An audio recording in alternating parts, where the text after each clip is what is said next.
Hey, thanks a lot, Raphael. Good afternoon, everybody. I'm Harvey Morrison, the CEO at Marion Square, and I'm excited to lead this discussion today around preparing for OMB's PQC reporting. I think this session is very timely in that we're seeing a growing number of federal agencies focused on their migration to post-quantum cryptography. Not necessarily because quantum computers have suddenly arrived, but because OMB PQC reporting deadlines, I think, are now forcing conversations like this sort of out into the open. For many agencies, the immediate question isn't, how do we migrate to post-quantum algorithms tomorrow? I think it's what exactly is OMB asking agencies to report on, and how can agencies answer those questions confidently and defensively? What we've observed across government is that PQC reporting quickly exposes deeper structural issues, potentially, things like fragmented visibility, unclear ownership, and environments that were never designed for cryptographic change. That's why today's session is not about specific tools or algorithms or vendors. Instead, it's about how agencies can approach OMB PQC reporting in a way that is practical, defensible, and I think most importantly, really turning this into a program that is sustainable over time. So as we go through this, we're going to walk through really kind of a simple framework.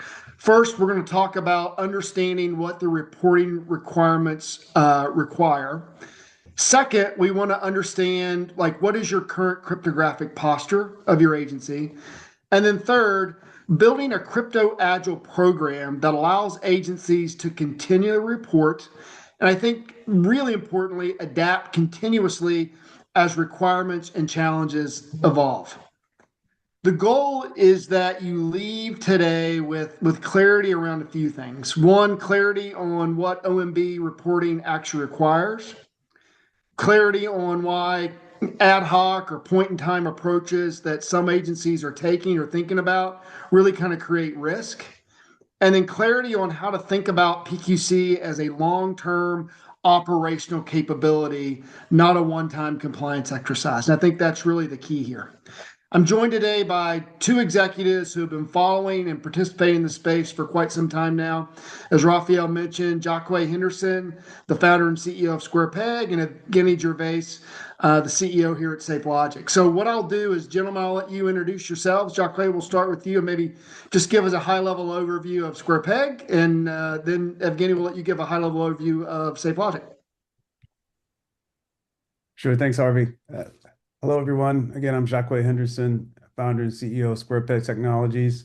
So SquarePeg is a enterprise data solutions firm, and some of our specialties are quantum security services, enterprise data, and digital monetization. So think data collection at scale, whether it be mission critical data for intelligence community, Department of Defense, or also cybersecurity data, and helping organizations prepare their organizations for scale, for future threats and for threats today.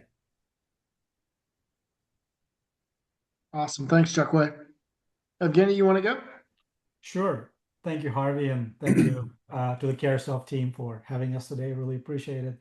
I'm Evgeny Gervis, CEO at SafeLogic. I also have the honor of running the PQC migration workstream for NIST and CCOE for discovery, prioritization, and risk management. SafeLogic is a cryptographic software company. We've been around for about 14 years. Our specialty is FIPS, validated cryptographic software. Many of the companies on the call today, may already be using SafeLogic software, and certainly their customers, the federal agencies, are using it as well. So we've been around for a while. We've obviously been very focused on perhaps the greatest transition in the world of cryptography, the post-quantum cryptography transition. So all of our software products are PQC ready, and we're ready to support our customers with that. And we also do a lot of work in areas like crypto agility, which I'm sure we'll be touching on later today. So thanks for having us. Yeah, thank you. Next slide, if you would, Abby, please. And for those of you who don't know Marion Square, we're an advisory firm that works really at the intersection, or we like to say at the intersection of government and technology. partnering with federal agencies and innovative technology companies to really bring mission-aligned solutions into the federal market that we like to say solve real-world problems. So again, thanks for joining us today. One other comment I'm going to make, Abby, if you'll go ahead to the next slide here, is I'm going to be monitoring the questions as we go through. So this will be a conversation amongst the three of us, but if you have questions that are related to a slide, please pop them in the chat, and if we can get them answered during the session, we will, and if not, we'll answer them at the end. So with that, let's kind of dive in. So one of the reasons we're seeing, we think, so much activity around post-quantum cryptography right now is that OMB has moved this from future guidance into reporting expectations. Under OMB, M2302, which if you followed the space, this was really the original memo that kicked things off for PQC. Agencies were required to submit an initial cryptographic inventory and post-quantum migration plan back in 2023. Now, the important part of this is OMB didn't intend this to be a one-time exercise. This was supposed to be an ongoing process or program. So agencies are expected, according to 2302, to maintain, update, and submit that inventory on an ongoing basis. So what OMB is asking for is not, as we've discussed before, an immediate migration. Instead, agencies must be able to demonstrate that they understand where cryptography is used, how exposed they are to quantum risks, and that they have a credible risk-based plan they can report on in a defensible way over time. At the same time, many federal systems protect data with long confidentiality lifespans, and the harvest now to crypt later threat model means decisions made today really have long-term consequences. When you combine that reality with recurring reporting expectations, PQC stops being theoretical, and it really becomes something agencies must be able to explain, document, and manage as an ongoing program. So now we've talked about why OMB reporting is driving action right now. The next step, I think, is to understand how federal post-quantum direction is actually structured. And I think this matters because different authorities play very different roles, and confusing them leads to bad planning, unnecessary risk, misaligned investments, and just general confusion. But before we move on to this next slide, I want to pause here just for a minute and go ahead and start to bring in Evgeny and Jacques and get their thoughts on this notion of PQC reporting, is not just a one-time checkbox thing, but agencies should really be thinking about this as an ongoing, program that really at all times they have a really good understanding of their agency's cryptographic posture. So we've got a polling question here, but maybe as I throw that out there, Jacques, Evgeny, you can kind of dive in on your thoughts around, hey, this isn't a one-time checkbox thing. This should really be a program that agencies are thinking about.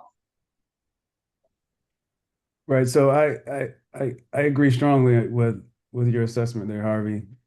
And when the government puts out these larger mandates, there's an emphasis on making sure that there's continuity in terms of being able to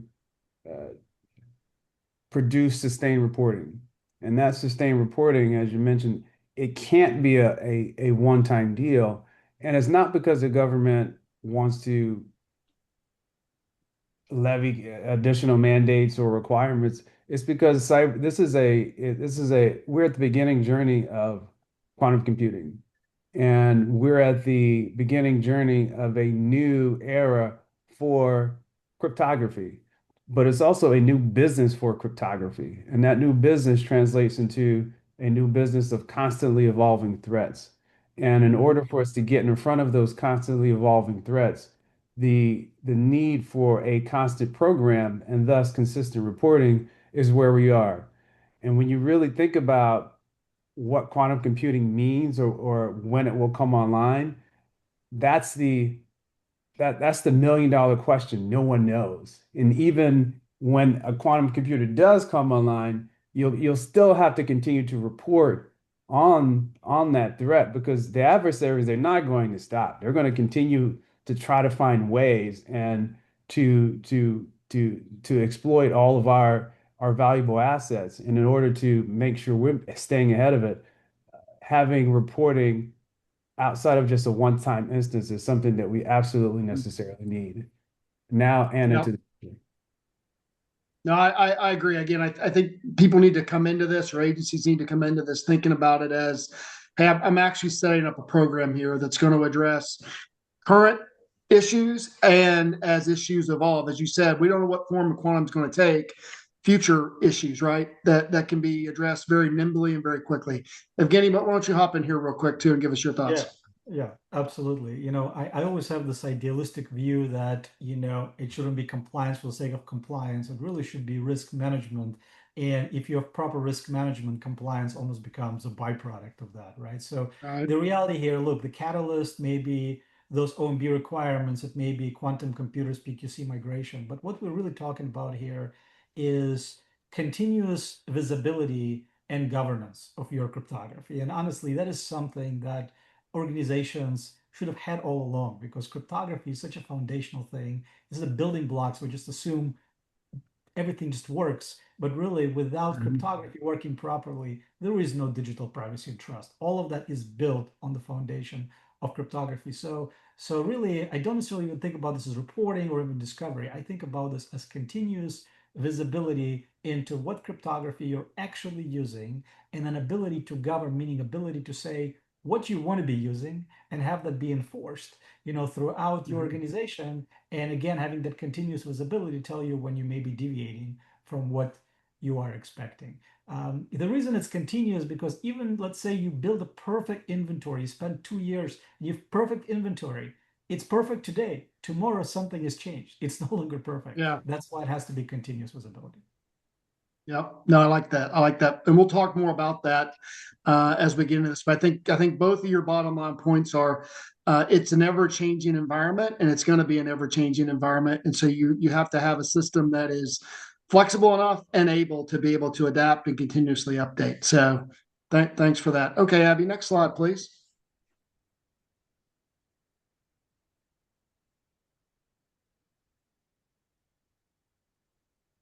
So federal post-quantum guidance, I think this is important, doesn't come from just a single mandate.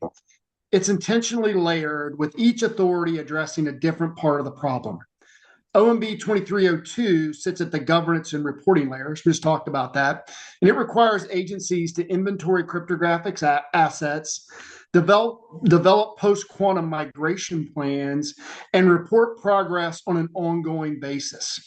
OMB is not telling agencies how to implement PQC.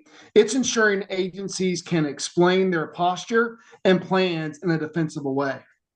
NSM-10 operates at the policy layer. It establishes post-quantum cryptography as a federal priority and directs agencies to follow appropriate technical authorities. NSM-10 itself does not prescribe algorithms or architecture. It really points agencies to the right sources of technical guidance. And that technical guidance comes from NSA through CNSA 2.0, which applies to national security systems. CNSA 2.0 is where we see concrete technical expectations, including the use of, and we're going to talk about this some, hybrid cryptography during the transition period, and defined timelines for moving towards quantum-resistant systems. Finally, NIST provides the standards foundation, defining where post-quantum algorithms are approved, or which algorithms are approved and suitable for use as standards mature. Together, these mandates form a structural framework. So think of it as OMB drives accountability and reporting, NSM-10 sets policy direction, NSA defines technical transition expectations for sensitive systems, and NIST applies the algorithm standards. So understanding how these pieces fit together is essential, I think, before making architectural, programmatic, and investment decisions. Now, I want to pause because, Evgeny, you were intimately involved in the NIST working group, and maybe you can give us some sense of, do you have anything else to add regarding this layered structure and how it's put together and those types of things? Yeah, this makes a lot of sense. So I mean, obviously, NIST is responsible for the cryptographic standards, including the post-quantum cryptographic standards for For a long time, we've heard from organization kind of almost like as an excuse to not act on this sooner. It's like, well, the standards are not finalized yet. Well, that is no longer there, right? So in August of 2024, NIST actually published the first, 3 quantum resistance standards. So the standards are there. There's more standards that are coming, but there's standards there. Now, with something like CNSA 2.0, they always build in the foundation of what NIST standardizes, but then they have more specific requirements. Sometimes they have higher bars, and sometimes they may disallow certain things that are even NIST standards, but they want to get into a subset of that for the national security systems. But ultimately, the base of the pyramid is kind of like what NIST does, and then various things like CNSA 2.0 and others can select from that as far as what they actually want to do. So it kind of builds on each other, if that makes sense. Got it. No, that makes sense. Okay, so with that structure in mind, Abby, if you'll move to the next slide, please. Let's kind of look more closely at what OMB reporting actually requires agencies to be able to do in practice.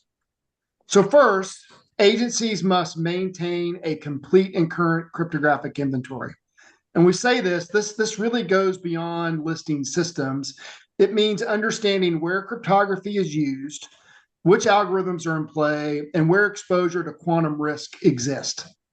Second, agencies are expected to show that they've identified quantum vulnerable cryptography and understand which systems are higher risk based on things like data sensitivity, mission impact, and system longevity.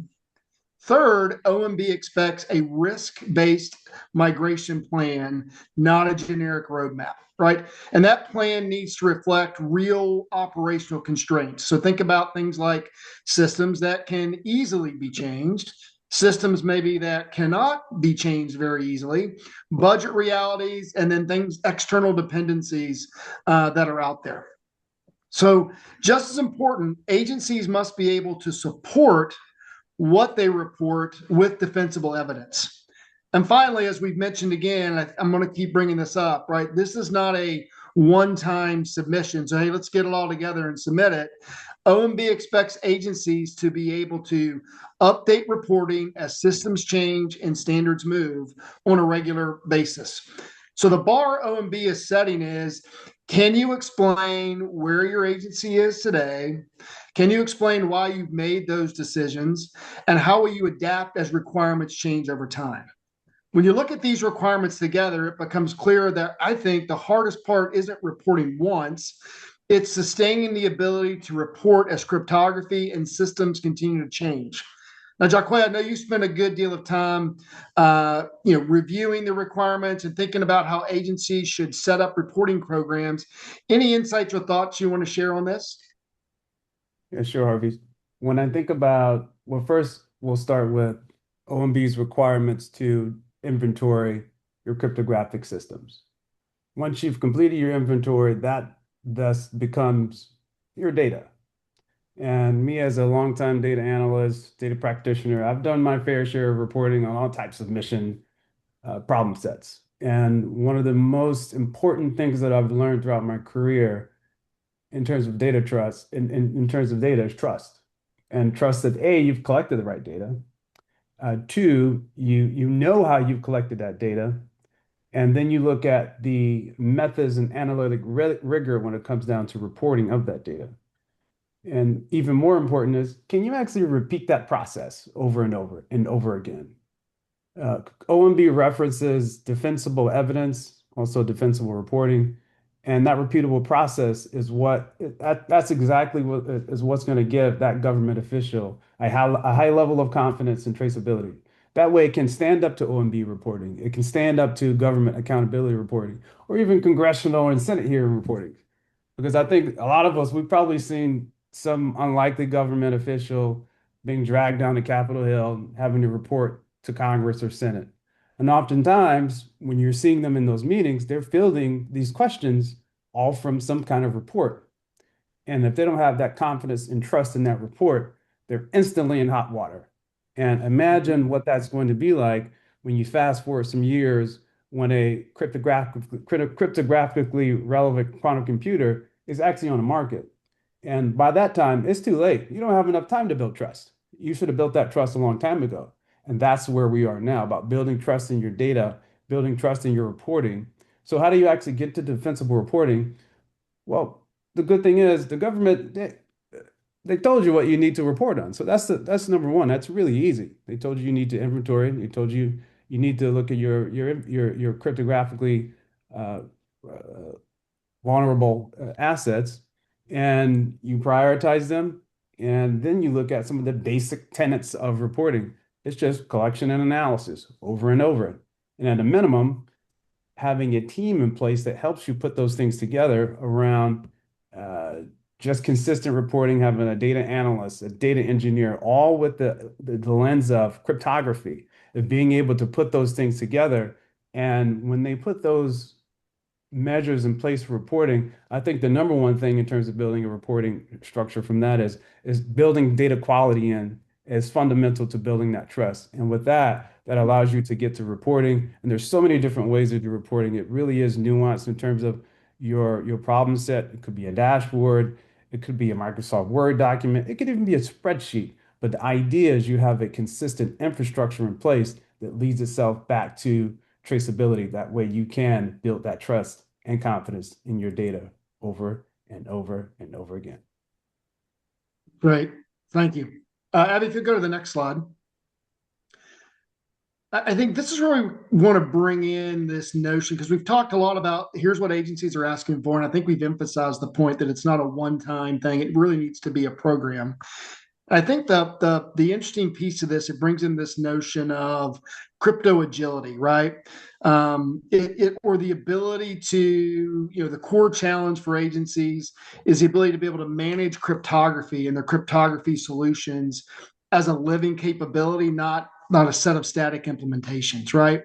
And so, crypto agility isn't this theoretical thing. It's an actual architecture and program that agencies need to deploy. And it shows up in, I think, some very practical ways, right? So think about whether cryptography is hard-coded or abstracted, whether hybrid approaches are possible when you think about cryptography from a migration perspective, whether ownership and governance of the systems and the assets are clear.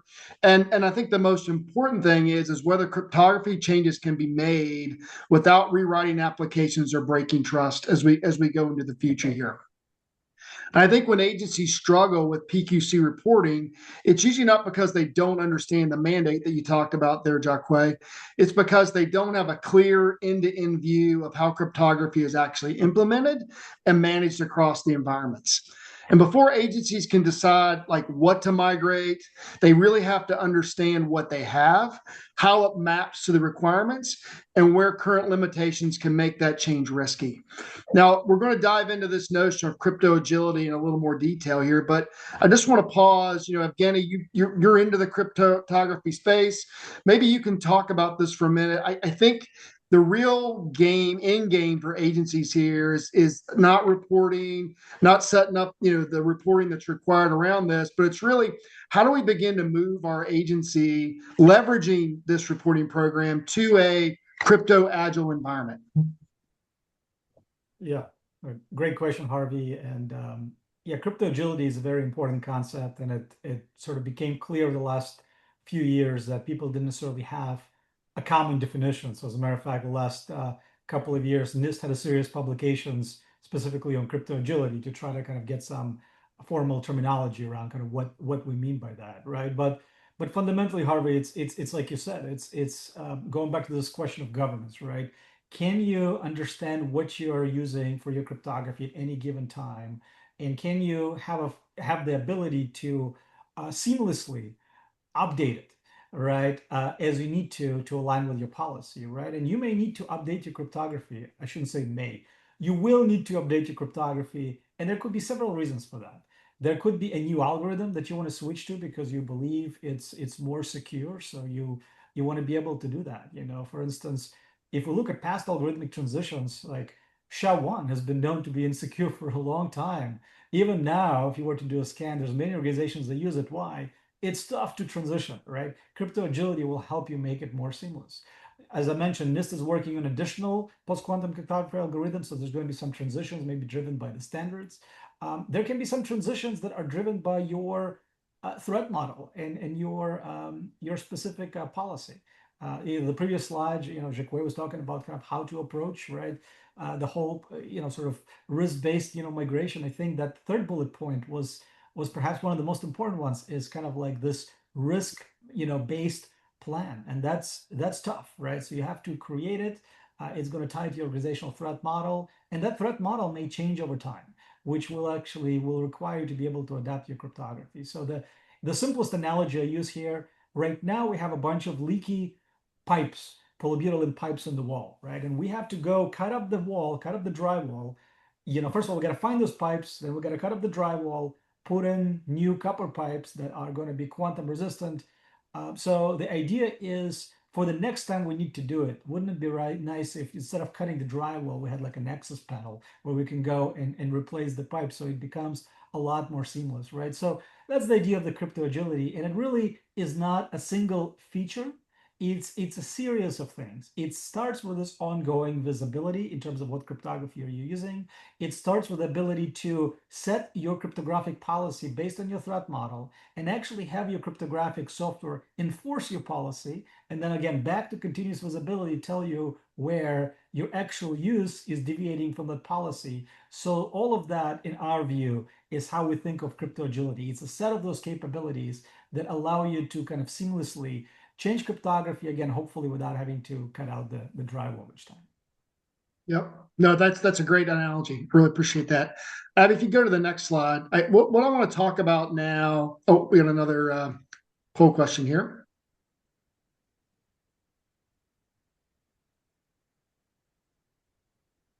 If you'd go to the next slide, please. Oh, awesome, you're there. So what I want to talk about this. I think progression, Evgeny and Jacques, that we've kind of alluded to as agencies think about this migration.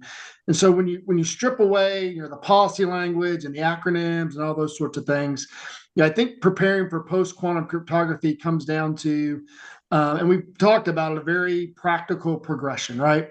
So first, agencies have to clearly understand what the federal requirements are, actually asking them to demonstrate, particularly around reporting, evidence, and accountability. That includes guidance from OMB, policy direction from NSM-10, and technical expectations, where applicable. Second, agencies need to understand their current cryptographic posture, not just what systems exist, but more importantly, right, where cryptography is embedded, how it's managed today, who owns it, where making changes will be risky and difficult. And only after those two steps are kind of laid out or completed does it make sense to them focusing on building crypto agility. And where agencies tend to struggle is when they jump directly from, hey, I've read these requirements, let's start migrating, or let's start buying technology and tools, or making those types of decisions without first understanding how cryptography is actually implemented and governed across their environment. We got the results there. And again, I think this reflects, what agencies need to do to make PQC reporting defensible today, and then I think adaptable over time. And then, Jacques, we've got a couple questions here around challenges. So maybe you can talk just briefly about what are some of the challenges agencies are facing as they think about their migration to post-quantum cryptography. That's a question that I was going to ask. And then we've also got a question that actually came from the audience. And maybe Jacques and Evgeny, you can both weigh in on this, but it says, given your work helping agencies modernize mission critical systems, where do you see agencies underestimating the complexity of PQC migration the most? Is it the cryptography itself? Is it the architecture and operating changes that are required to support it? So I think both of those kind of go together. So I'll let you all answer those. Yeah, those are great questions. I think I'll take the second one in terms of, I think government agencies, or just many organizations, because I've also talked to financial institutions as well.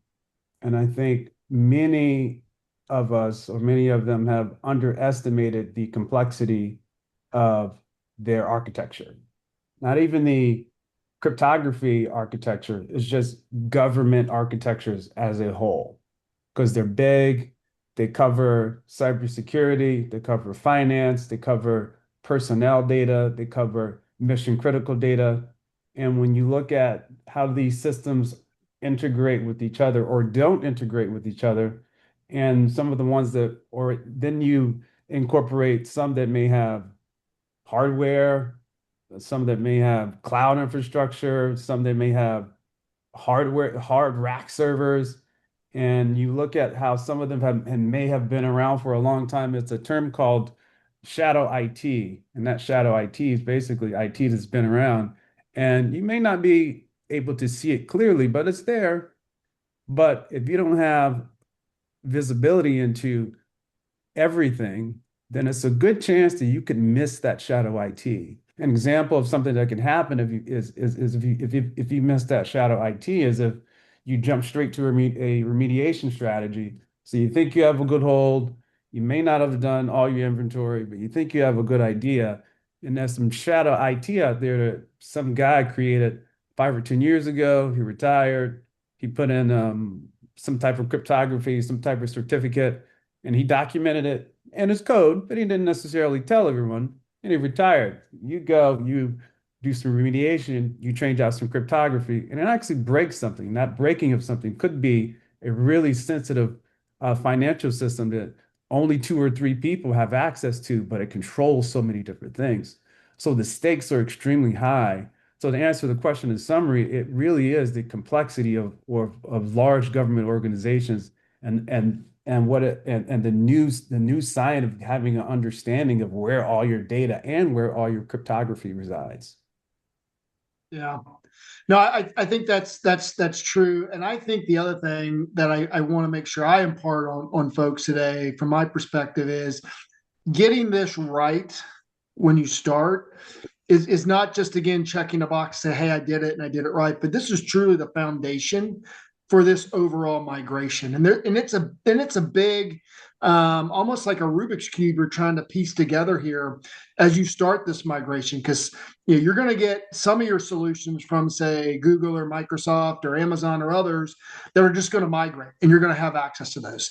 But then you're going to have other systems that are internal systems that you're going to have to migrate, if you can even migrate those.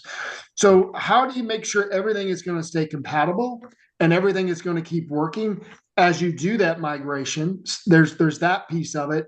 And then again, as you do it, you don't want to set it up just to say, let me just get it set up and get this migration done and be finished with it. You want to make sure you build it agile enough that as the next change comes or the next requirement comes, you can very quickly change and don't have to go through this whole process all over again. So Evgeny, I don't know if you've got any thoughts or comments there. Yeah, yeah, just in terms of underestimating, I mean, kind of the big challenges, right? The first one is really this risk-based context, right? It's like, like I mentioned, I work closely with NIST. We're a work stream for this. So I've seen, all the great discovery tools that can be run and, can produce a lot of findings. The challenge is how do you take that data and really convert it to information as far as what actually do I need to prioritize, right? And Yeah. that question cannot be answered just by this exercise alone. The dependency there is that you have an organizational threat model where you understand what sensitive data you have, how long is it sensitive for, what controls you have around it. So all of these things have to somehow be inputs into the data to convert it to information. And on top of that, you need to know not what cryptography can theoretically be actually used, but what's actually being used and where, right? So creating this context that can help you take informed action, that is a big lift because again it ties in some things, some prerequisites that many organizations may not have. The second one is really the extent of current, what I would call cryptographic posture management technical debt, because most organizations have never really treated their cryptographic Yeah. controls as a key asset that needs to be properly governed and managed. It's like cryptography is like everywhere. It's hard coded, like Harvey alluded to. It's in your applications. It's in your all sorts of environments, right? And so being able to bring all of that and make it crypto agile in a way that you can then migrate in the future more easily and put governance and visibility around it, that's also a significant challenge. So those two areas. Yeah, and one thing I'll throw in there when you talked about the cryptography debt, right? The technical debt. If you're in an agency and you're responsible for this migration to post-quantum cryptography, and you're not talking to the organization inside of your agency that's doing the zero trust architecture, Mhm. they're creating cryptography debt. Just that's Harvey Morson's opinion. I don't know if anybody else would agree with that, but you all need to be tied together because they're making decisions now, and they need to think about this migration to post quantum. Even if they're not ready to go at this moment, whatever they're building, whatever that architecture is, needs to be able to plug in post quantum very quickly down the road here. Okay, Abby, if you'll go to the next slide, please. We'll dive into some of these details now, understanding these requirements for PQC in like I say in more detail. So across government, we're seeing a lot of confusion between requirements and recommendations and between reporting expectations and migration expectations. So we'll make sure we kind of set that up, right? So OMB, for example, is focused on inventory, planning, and defensible reporting, not immediate technical cutovers or migrations. I think it's also critical as you think about these requirements and where they are coming from. It's critical to understand which guidance applies to which systems, right? So you have civilian systems that are out there, national security systems that are out there, and a lot of agencies have mixed environments that are subject to different expectations, different timelines, and different guidance. So that's really why I think organizations need to take the time to look at all the different requirements that are out there, understand their environment and which systems relate to which set of those requirements to ensure that you're not only meeting those, but setting up an environment that, again, is crypto agile, that can support updated requirements and new mandates in the future. And I think finally, and Jacques, you talked about this, right? And I think it's critical. Agencies need to understand what constitutes acceptable evidence, right? OMB and oversight bodies aren't looking for perfect answers, but they're looking for clarity, consistency, and the ability to explain decisions in a defensible way. And so, what we've seen when agencies struggle in this process, it's often because this step was rushed or skipped, right? Misinterpreting requirements leads to potentially overscoping for things like, hey, I'm going by this CNSA 2.0 memo, but wait a minute, that's for national security systems, not non-national security systems. So I've overscoped this thing, right?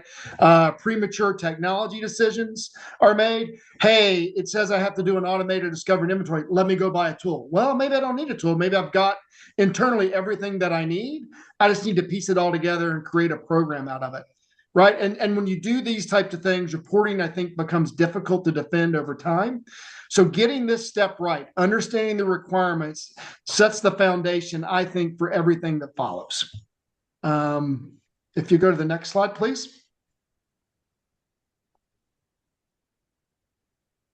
So once agencies are clear on what they're being asked to report and demonstrate, the next question becomes whether the environment can actually support those expectations. And Evgeny, you've talked about this, right? This is where many agencies run into a challenge because understanding cryptographic posture means more than just knowing which systems exist. Agencies need to really dig in deep and understand where cryptography is embedded across applications, infrastructure, identity systems, cloud services, third-party platforms. But they also need to understand what that cryptography is or how that cryptography is managed today, right? So not just, hey, we have cryptography here, but who owns it, how the algorithms and keys track, how changes are managed when requirements evolve, right? So it's more than just this is the system. There's a lot of systems. And then what type of cryptography is there, but also who owns it. And so what we see oftentimes is really fragmented visibility, right? Some cryptography is well managed in PKI or security system tooling, while other cryptography is hard-coded into applications or buried in legacy systems with unclear ownership. And those gaps don't usually show up until an agency tries to answer reporting questions or plan migration. And at that point, decisions are being made without a real reliable baseline. So without a clear understanding of your current cryptographic posture, PQC reporting becomes difficult to defend, migration plans can become speculative, and crypto agility is really impossible to achieve. So this step is about establishing the baseline, understanding what exists today, and how prepared the environment is to support change. Once agencies understand their current cryptographic posture, the remaining question is how to turn that understanding into something sustainable, rather than repeating this exercise every reporting cycle. So, Jacques, Evgeny, can you talk a little bit more about the importance of agencies truly? I know you mentioned it, but just truly understanding that cryptographic posture and what's the value of that for them there? Go for it, Evgeny. Yeah, absolutely. So yes, I think for many organizations, this is going to be a little challenging because it's new. Again, this is not something that they focused on, right? Yes, you may have some of the larger banks that may have had cryptographic center of excellence, cryptographers and staff. Maybe they're in a better position to do that, but they still struggle with certain things. But for many organizations, this is going to be a little bit new. And yet, you're absolutely right, Harvey. The visibility is going to be fragmented. I think the first thing that I would urge you to think about is, not necessarily, hey, what new tools I need to get, right? The first thing I'll think about is like, what do I already have in place today that can actually give me the telemetry, right? Because if you're going to build this program, the ideal situation would be you build this program with as much as possible the existing investments that you have and build on them and augment them where needed when you have gaps. But for instance, you may already have certain products out there today that can provide you with telemetry that you can then piece together and leverage for your risk-based decision making. So really kind of understanding what you have today that can give you those nuggets of information and beginning to leverage that. And then when you figure out, okay, I do have visibility gaps, I do have blind spots, this would be a good opportunity to look at additional solutions. So that's something I would add. Yep, that's great. Yeah, Jacques? I think one thing I like to add on that is just the idea that, of course, you need to understand your cryptographic posture, but you don't necessarily need to understand how cryptography works all the way.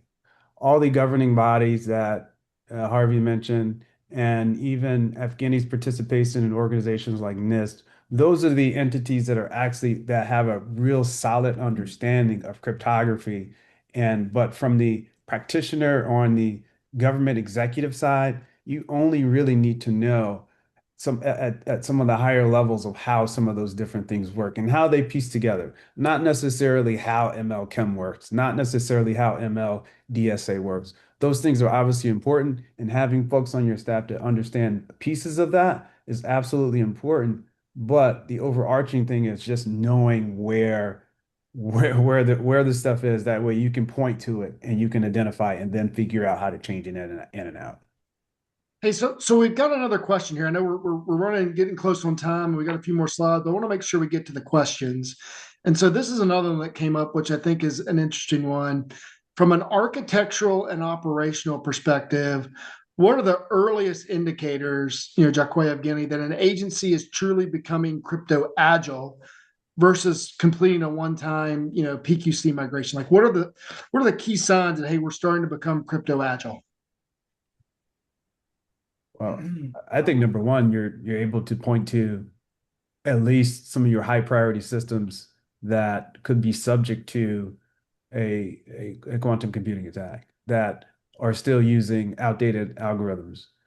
I think just having a sense of those high priority ones, that's a starting point that you've already identified. Those are things that are at risk, and I need to figure out. That's a starting point. I need to figure out something to do.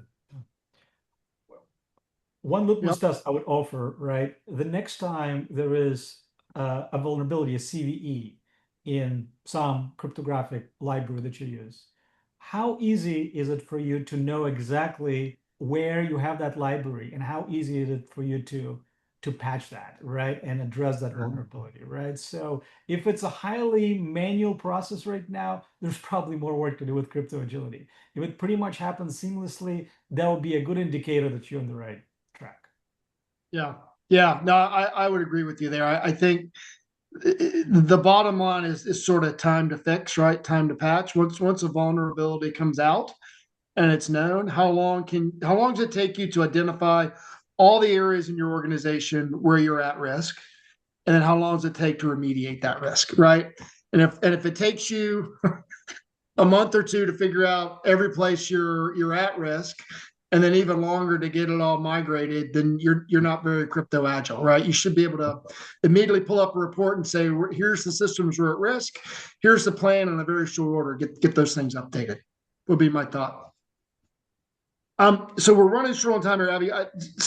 Hit the next slide just briefly. I think we've covered this, where we talked about the risks that are associated to agencies, right? Without understanding the requirements and putting those things together. So let's go to the next one, because this talks really about cryptographic posture, if you will. So once agencies understand federal requirements and have a clear picture of their current cryptographic posture, right, the question becomes how to make it all of this really sustainable, right? And this is what we've been talking about. This is where building a crypto agile program matters. Crypto agility, again, is not about picking a better algorithm. It's about defining how cryptography is governed, changed, and validated over time within the organization. So in practice, this means agencies need a way to prioritize systems. So Jacques, you kind of talked about this with your answer, right? Prioritize systems based on mission risk, data sensitivity, and how difficult cryptography change will be, right? Keep in mind, and we've all talked about this, it's a prioritization process as well. Not everything needs to move at once, and not everything can be moved easily, right? And so that's some of the things organizations need to think about. It also means supporting hybrid operations during a transition period, because you still have to run the organization. So allowing classical and post-quantum cryptography to coexist or be used together where required without breaking trust or interoperability. And then critically, I think crypto agility requires, from a long-term perspective, decoupling cryptography from applications where possible, right? When cryptography is hard-coded, every change really becomes a software rewrite. When it's abstracted and governed, right, change becomes manageable. And then finally, a crypto agile program aligns cryptography changes to reporting and oversight cycles. So instead of scrambling, as we've talked about, to answer the same question year over year, agencies can report progress consistently and defensively as their systems revolve, right? So, Evgeny, Jacques, does that kind of, I think, sum up our notion of, crypto agility and the real importance of it to organizations?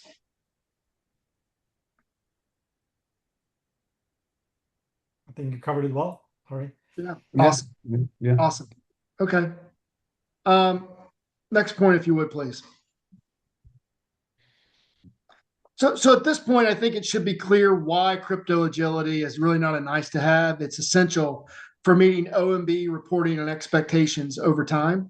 Again, OMB is not asking agencies to submit a single report and move on. Cryptographic inventories have to be maintained, plans have to be updated, and progress has to be explained repeatedly as systems, vendors, and mission change. At the same time, agencies are operating in environments where there's constantly evolving issues or constantly evolving ecosystem, right? Their cloud migration, software updates, third-party services, and new systems all introduce new cryptographic dependencies. And to that, the reality that PQC standards and implementation guidance will continue to mature, and that hybrid cryptography will exist during transition periods. So without the ability to change cryptography deliberately and safely, every reporting cycle kind of becomes a scramble to rediscover information and re-justify decisions, right? So again, bottom line, crypto agility changes that dynamic. It allows agencies to maintain visibility, manage change, and report progress consistently without refighting the same battles year over year. That's why cryptography or crypto agility isn't just about future-proofing cryptography. It's about making the OMB reporting sustainable in a real and operational environment. So Abby, let's do this. I want to get to, we got one more question here.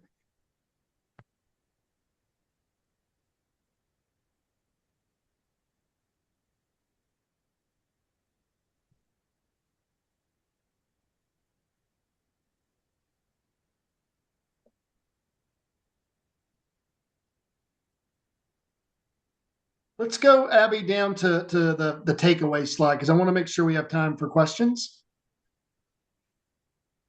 And we'll share these slides with everybody at the end, but I want to make sure we hit these takeaways here. So some of the key takeaways, and Evgeny and Jacque, when I cover these, I'll want your take on them. But first, the OMB reporting is really the near-term driver for action, right? But it's not the end goal. Reporting pressure is what brings these issues to the surface, not what ultimately solves them. Second, PQC is fundamentally a program challenge. Cryptography touches architecture, governance, operations, and oversight. And treating it as a narrow technical exercise really is not the right way to be thinking about that. Third, agencies that succeed don't rush straight to migration, right? They start by clearly understanding what's being required, then building an accurate view of their current cryptographic posture as the baseline to start from.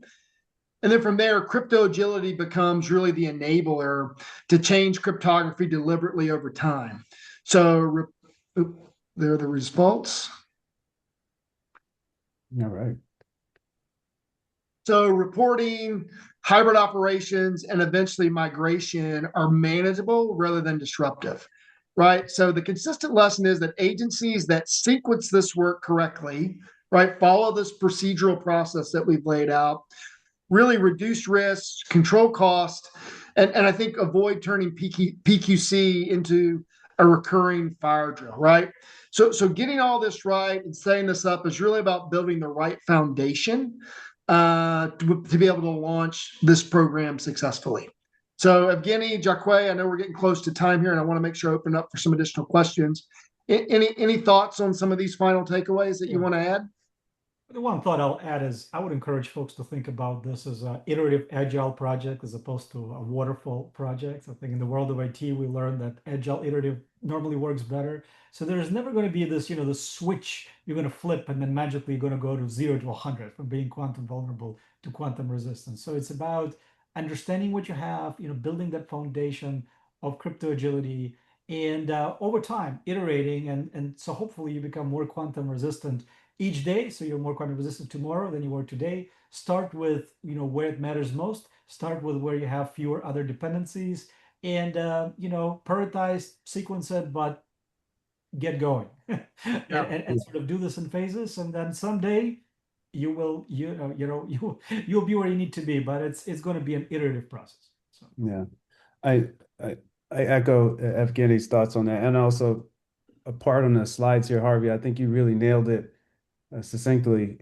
especially on the program challenge and making sure that you're really looking at this as a program. And a program usually manifests into some type of roadmap. So if I were an organization, I would consider what type of PQC roadmap or even quantum security roadmap do I need to have in place? And roadmaps are designed to be long, right? It's a long road, and understanding that it's going to be a long road. And sometimes there may be some turns, sometimes there's going to be some twists, but there's an ecosystem in terms of OMB, NIST, and NSM. All these different policies and things are they're manifesting to where it can help you navigate all those twists and turns throughout that roadmap. Yeah, yeah. No, that's great. So I think with 3 minutes here left, Raphael, why don't we turn it back over to you and see if there are any additional questions from the audience that we can answer. Thank you, Harvey. Again, if you'd like to submit a question, please look to the Q&A pod at the bottom of your screen. Looks like there is a question I've here. got one here. I'm gonna give this to Evgeny because I think he may know this or maybe the expert on it. So I'm putting you on the spot, Evgeny. It says, can you explain which pillar or part of zero trust this PQC migration fits into? Well, zero trust, along with many other things we do in cybersecurity, again, it's all built. Much of it is built in cryptography foundation, right? So Yep. zero trust is basically, it's cryptographic foundation, a lot of PKI in there. So that all needs to be migrated to PQC. So it's actually a very direct connection. And as a matter of fact, for organizations that maybe have an existing zero trust initiative. I think Harvey alluded to this, but maybe don't yet have like a fully funded PQC migration initiative. I think you can actually sort of tie the two together and maybe even leverage some of the budget, some of the momentum, because it's really two sides of the same coin. Yeah, I think the other area. So to your point, hey, it's architecturally throughout everything. This cryptography, but I think the second key piece to this is this whole notion around visibility. So there's a visibility pillar, if you will, inside of the zero trust environment, to where you always have an understanding of what systems are on the network, are they updated, what's their status, those sorts of things. So this visibility foundation piece, this discovery and inventory piece we've talked about, I think rolls directly into that piece as well also. Next question I've got here is there a hub or something similar where agencies can come together and tackle issues like an OMB Max environment, or just a simple website?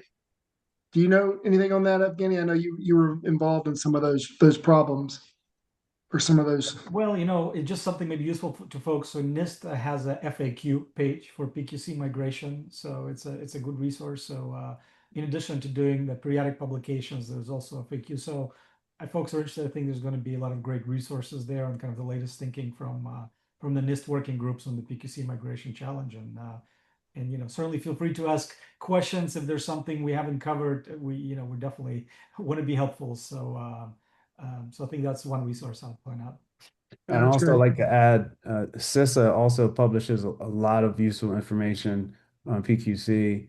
And I believe they had a forum. I can't remember the name, but I know there was some information out there but I would check with CISA. CISA's website has a ton of information on there as well. Yep. Awesome. Any other questions? I know we're right at the hour, so maybe we've timed this correctly there, Raphael. I don't know if you want to wrap up and close. And if I think our information is on the slides that'll go out. So if you have questions for us, post this. Please don't hesitate to circle back and reach out.